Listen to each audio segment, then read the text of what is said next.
Earl Lee, John Griffin, Willie Highsaw, Don Meadows, Ivy Moore, Tony Gibson, Jerry Berry, Joe Williams, Mel Hamilton, Jim Isaac, Tony McGee, Ted Williams, Lionel Grimes, Ron Hill. The Black 14, a group of men who stood up for what they believed was right, even if nobody else did. A moment that would go down in history, a movement that would begin right then and there, the Black 14. In 1969, the topic of African American rights was highly controversial and all the more debated. Along with this, college athletes were seen as prime opportunities for universities to lay claim upon real estate promotions. The combination of both of these highly sought-after topics brought together the Black 14 at the University of Wyoming. The day was October 17th, a Friday before one of the biggest games of the season. The University of Wyoming football team was having an incredible season, and they were coming up on their battle against Brigham Young University. The rivalry between these two schools was severe before this Friday, but truly only escalated from there. At this point in time, Wyoming's football team had won their first 6 games and were leading up to this week confidently.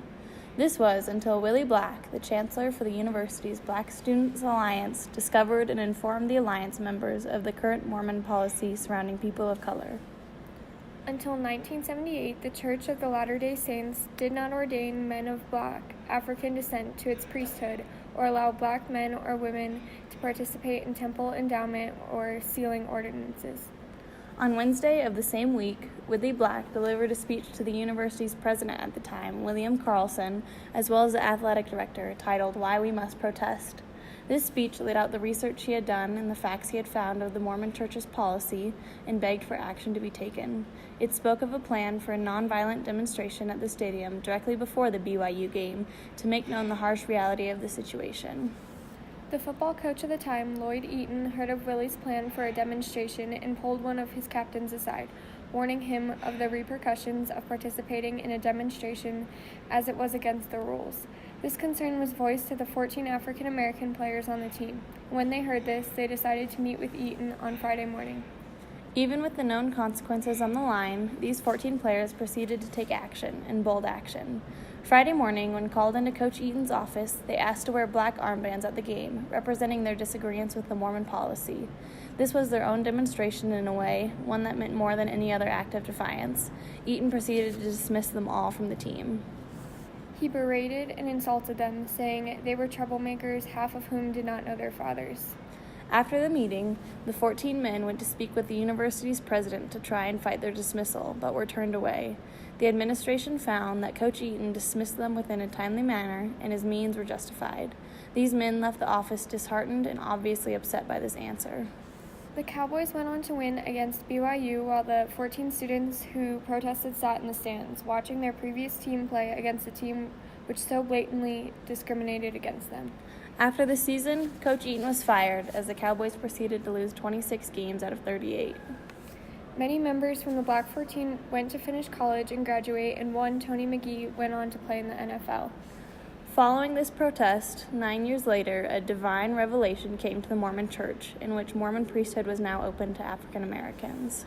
This action from the Black 14 is one that has gone down and will continue to go down in history forever. These brave men stood up for themselves, their culture, and what they believed in, regardless of the consequences. At the university and in the state generally, people can see how courageous they were and how unfairly they were treated. One of these players, Tony McGee, spoke up at a Black 14 panel run by the Black Student Alliance on UW's campus, saying, "If I had not done something when I was told about the Mormons, I would be doing the same variation as if my daughter was trying to reach up for hot boiling water without my guidance." Despite all of the leaps and bounds these 14 men covered, the university only just apologized for the unfair treatment shown to the players in 2018 by President Lori Nichols. The fact that it took this long shows the continuous denial of seeing the practice of these men's right to freedom of speech. Along with this apology, there have been multiple steps in mending this relationship between the university and the Black 14, some that have been seen throughout Laramie itself. In 2018, a mural was painted in the city to honor these brave men.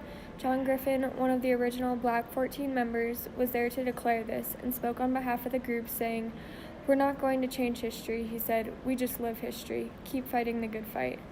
6 of the Black 14 members returned to the University of Wyoming's campus this past February to inform students about the tragic event. One quote was, "No matter what it may cost you, what you think it's costing you, you have already won." When talking about unexpected Wyoming history, the Black 14 is among one of the top unexpected moments in history. These men stepped up and fought for what they truly believed in. Not only will the University of Wyoming continue to remember them for their act of bravery, but so will history altogether.